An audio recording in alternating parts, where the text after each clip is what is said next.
Last week, we saw the ill-fated invasion of North Africa by the forces of Italy in 1939, the coming of Rommel and the Afrika Corps, the gallant Commonwealth stand at Tobruk, and the eventual rout of the enemy by General Montgomery and the Eighth Army at El Alamein in October 1942. Today, we continue our story. It begins with a conference in Washington, where secret plans are made for a large-scale invasion of North Africa, and continues to the ultimate outcome of the bitter four-year struggle for control of the Middle East.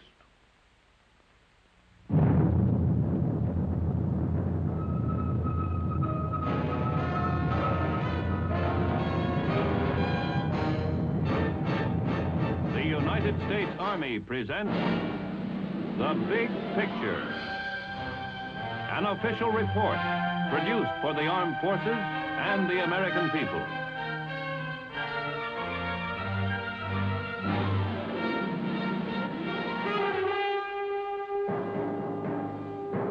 The Washington Conference was top level. Prime Minister Churchill arrived from London. High-ranking members of the military staffs were present. The results of that conference were kept top secret. Few knew of the tremendous plan formulated there, which would call for preparations on a scale never before equaled in military history: the Allied invasion of North Africa.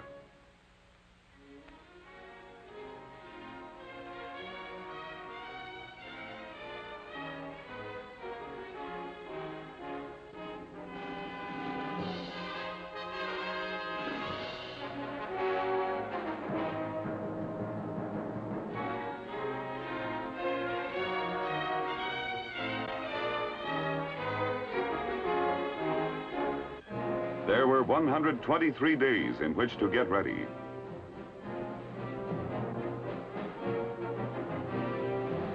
Hundreds of ships to be prepared.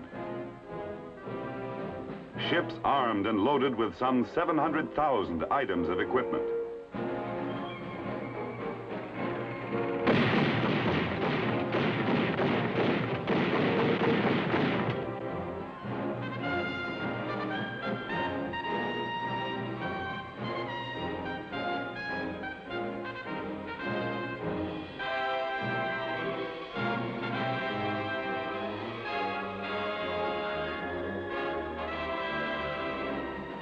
Tons of supplies, stockpiled for what was to come.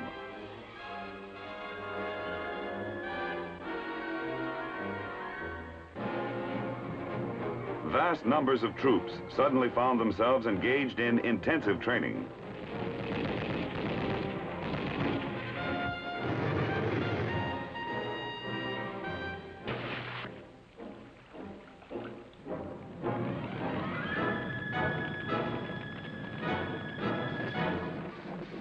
As the days passed, it was evident that something big was at hand, big enough to involve a maximum effort from two continents, from both Britain and America.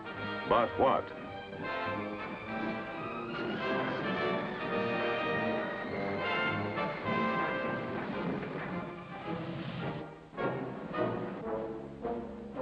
October 24, 1942.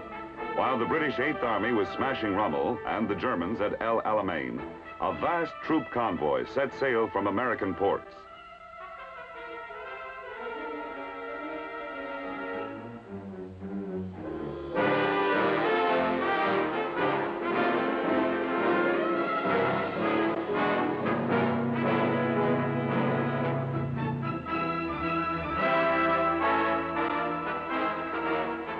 The next day, two convoys left Britain. In all, 3 convoys, 700 ships, traveling 5,000 miles.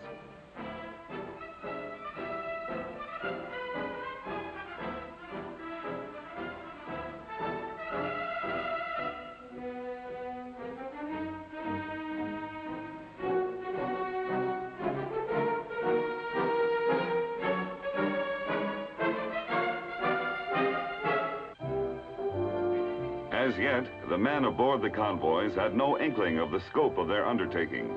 Nothing to do but relax and wonder. Destination unknown. Speculations plentiful. Rumors even more so. As the days crawled by, tension mounted. What lay ahead for them and where? Finally, the secret was out. North Africa. The men were fully aware of the bitter fighting waged there for 3 years, of the Africa Corps, Rommel, and Tobruk. And as the convoy steamed onward, a bulletin was received of the retreat of the German army, resulting from the shattering El Alamein battle.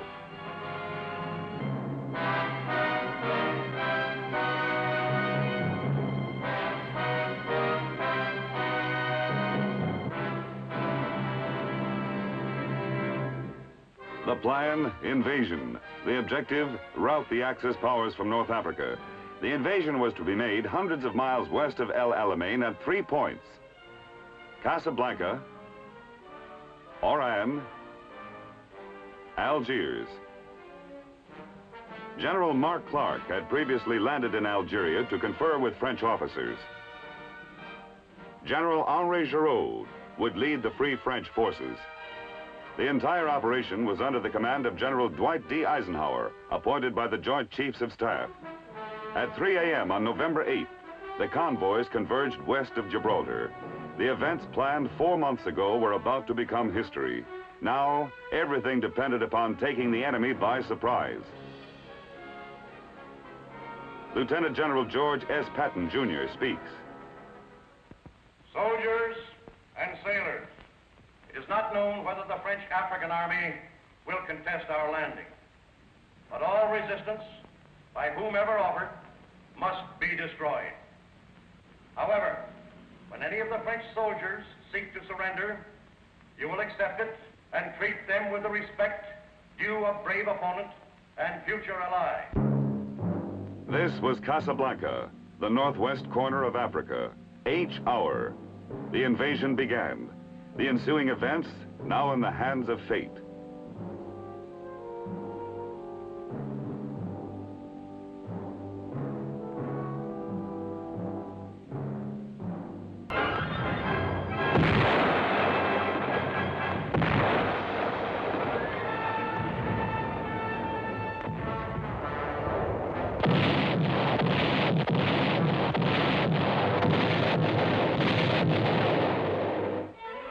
It was also H hour at Algiers.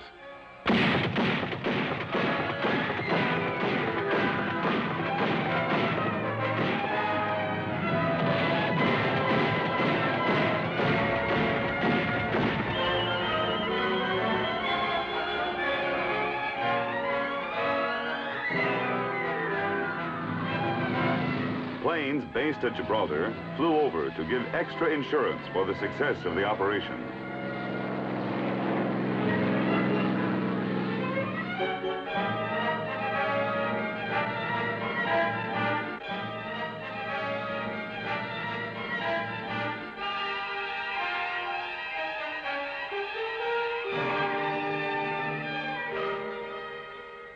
And it was a success.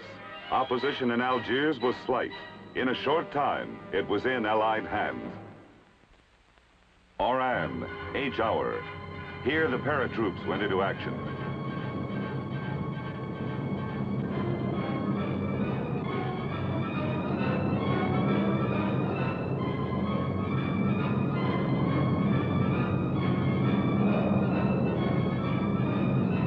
Fighting was bitter.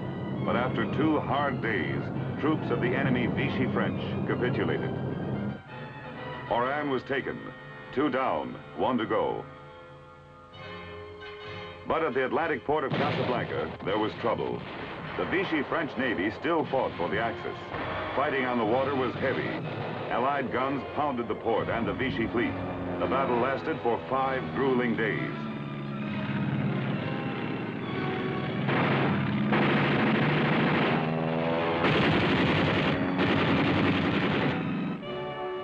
But on November 12, Vichy Deputy Chief of State Admiral Darlan reached an agreement with General Eisenhower and ordered all French in Africa to cooperate with the Allies. Resistance ceased at Casablanca. The troops rolled in.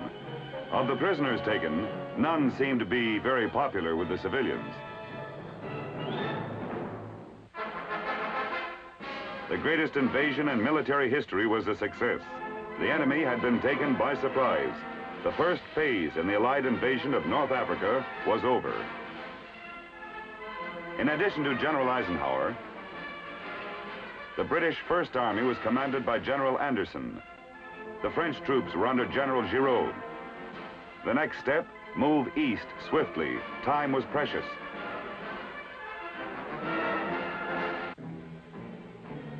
The Allies moved toward the Tunisian border, hoping to reach Bizerte and Tunis before the Germans could rush in reinforcements.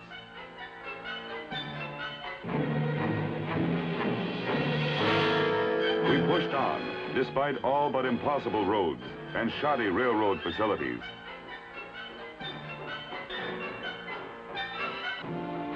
But still we moved on, by land and in the air, which was our best means of transportation.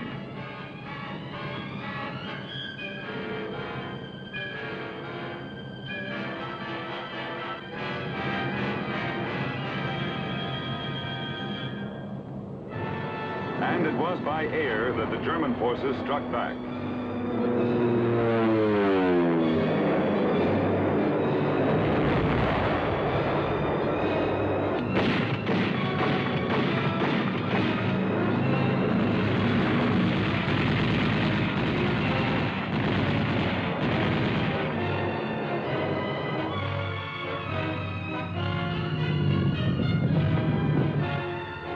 As they did, German reinforcements poured in from Sicily.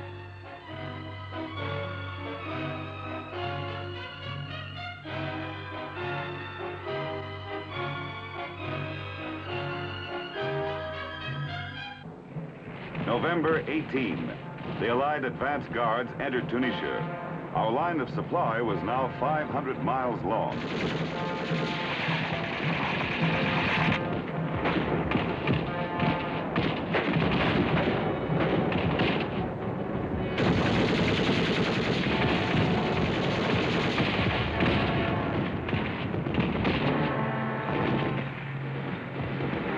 We were moving fast. We had to.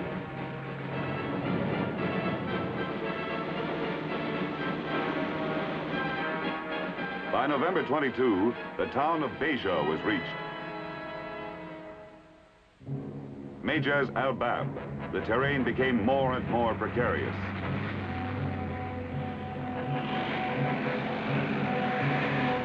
November 25, at Mejaz al-Bab, the first tank battle occurred. The Germans lost 15 tanks and withdrew.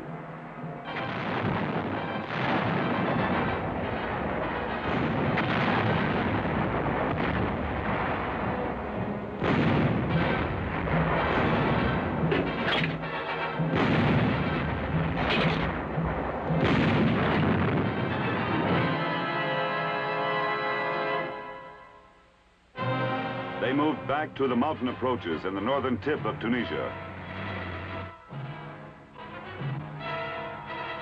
At Meter, they waited. We attempted a thrust. It was all important. Time was running out. Winter was coming.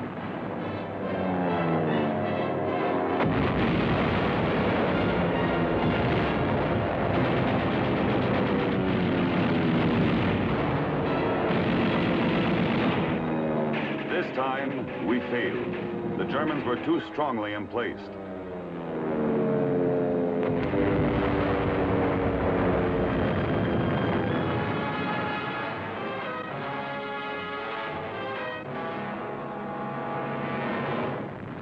We fell back.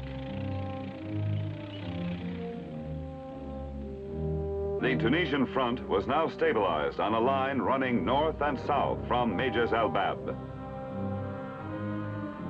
For the North African winter had come.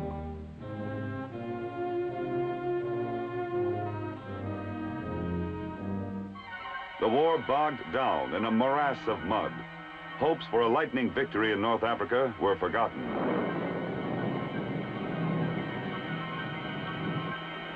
Airfields were flooded.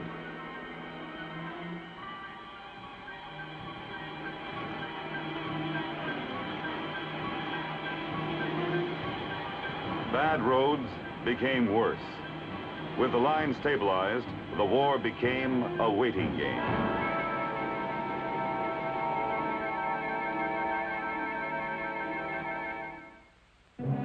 Daily reports at the time would say action was light on the Tunisian front. Actually, this light action accounted for half our casualties in the campaign.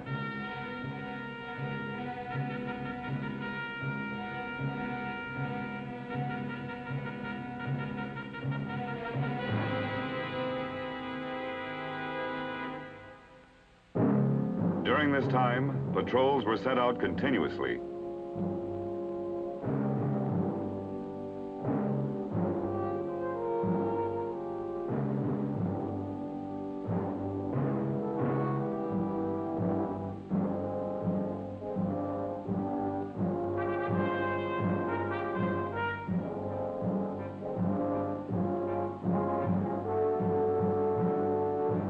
If they were lucky, a few of the captive enemy would be returned. Sometimes they weren't so lucky.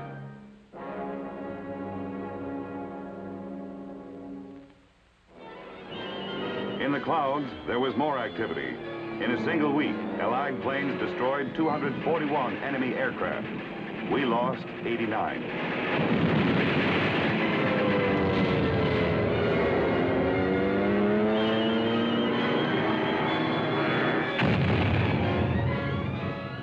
From our bases, it was possible to make devastating attacks on Italy, Sardinia, and Sicily.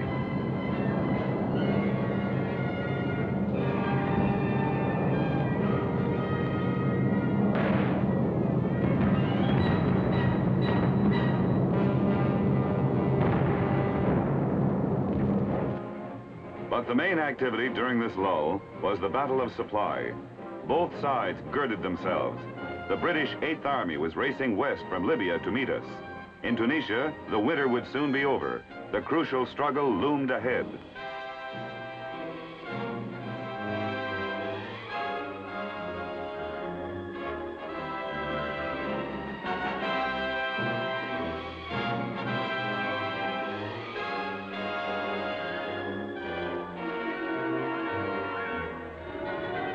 But there was one day when the struggle was momentarily forgotten. A day dedicated to peace on earth. Christmas in Tunisia, 1942.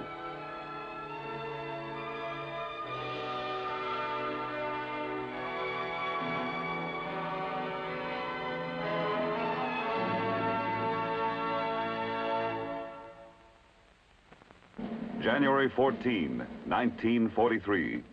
American troops in Casablanca were startled to see a familiar face from home. The president arrived.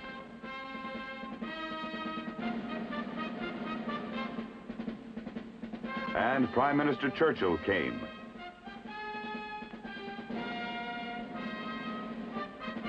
General Charles de Gaulle and General Giraud were brought together to unite the fighting men of France. The Casablanca Conference was underway. It was held to set the requirements for victory, not only in North Africa, but all over the world. The ultimate object, no appeasement, no negotiation, nothing short of complete victory over the enemy. In the Civil War, General Grant had first used the term. Now President Roosevelt used it, unconditional surrender. The stage was set. After the conference, Mr. Churchill flew to Tripoli and greeted General Montgomery. The climax in North Africa was approaching. But there was still fight in the enemy.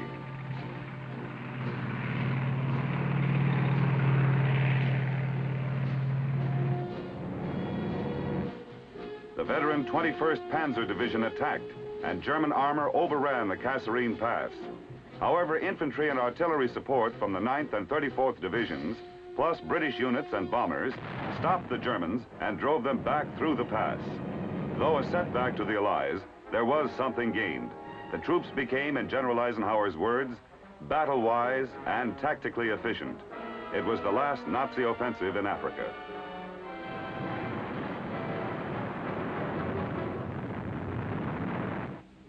By this time, the British 8th Army had caught up with Rommel's forces at the Mareth Line. On March 15, 1943, Rommel was recalled to Germany. He never returned. his army had retired to the Merethe Line's fortified hills.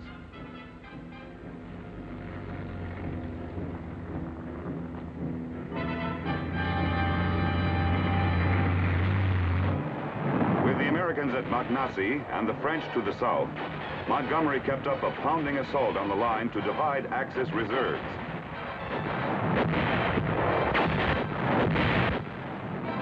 Hitting the enemy in front, he flanked to the left and delivered a telling blow.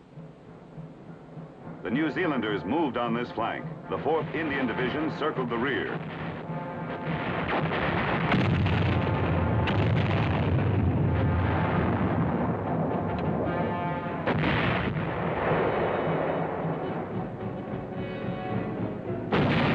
American armor closed in, supported by heavy air assaults.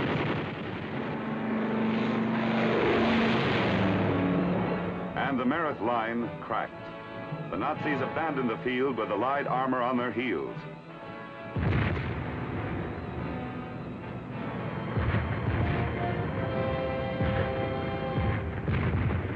The battle-wise 1st Armored Division pushed east to cut off the enemy retreat.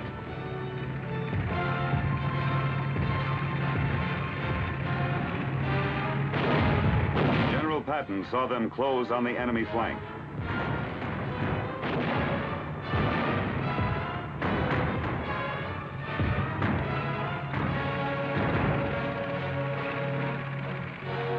April 7, 1943, a big day.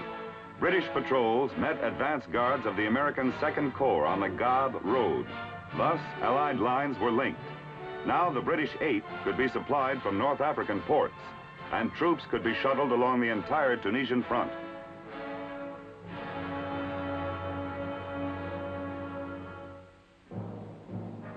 The U.S.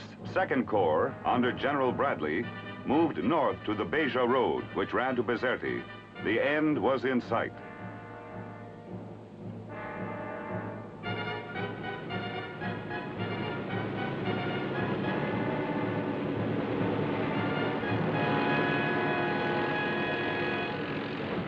April 20, the British 8th opened the final offensive. Anfidaville was taken, and the natives began to return to their homes.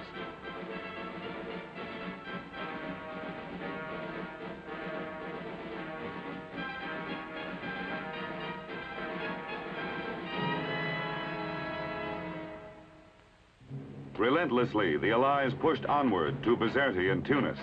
The going was slow, tough, and dangerous because the enemy was holed up in the surrounding hills.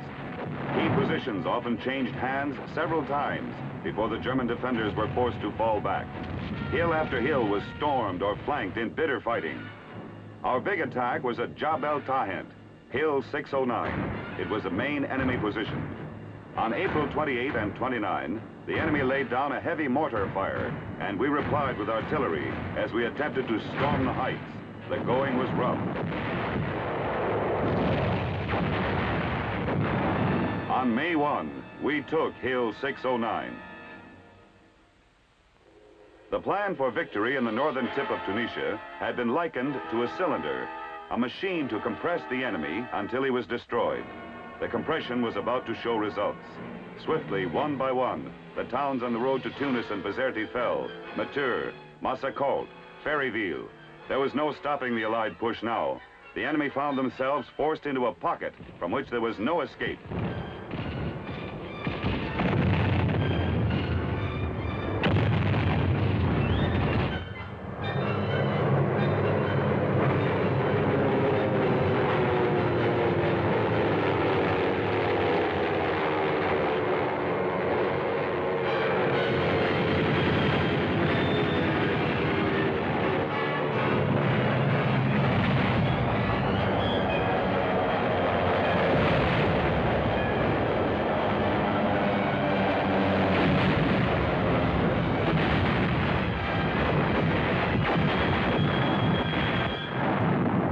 The Nazis may have invented the blitzkrieg. We were improving on it.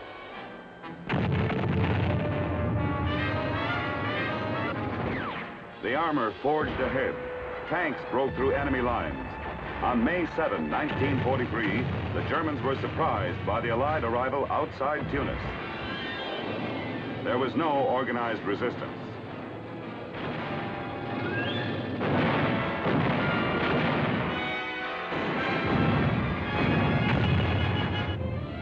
For the Germans, there was no front left.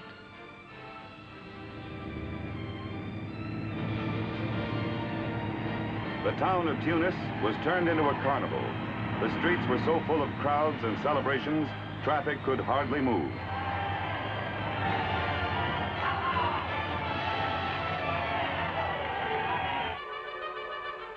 The same day, May 7th, at almost the same hour, we entered Bizerte. The reception here was not so jubilant.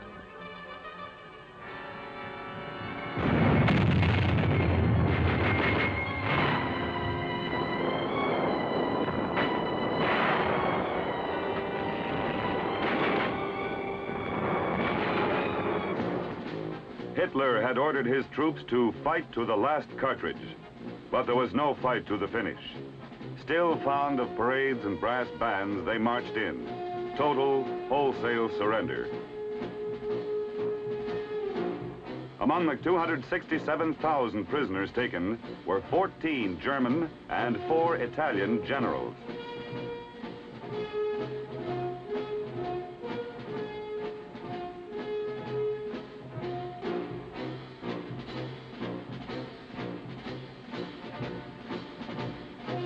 Although our losses were relatively light, we had destroyed 250 enemy tanks and 2,330 aircraft.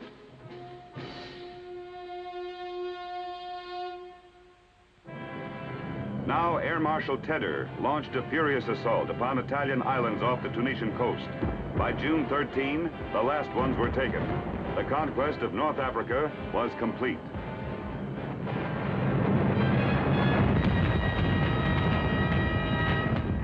Now the Middle East was safe. Africa was liberated. And from there came re-echoing the phrase that would be fulfilled in the invasion of Italy, D-Day, VE Day, unconditional surrender. El Alamein had been the end of the beginning. For the Axis powers, it was now the beginning of the end.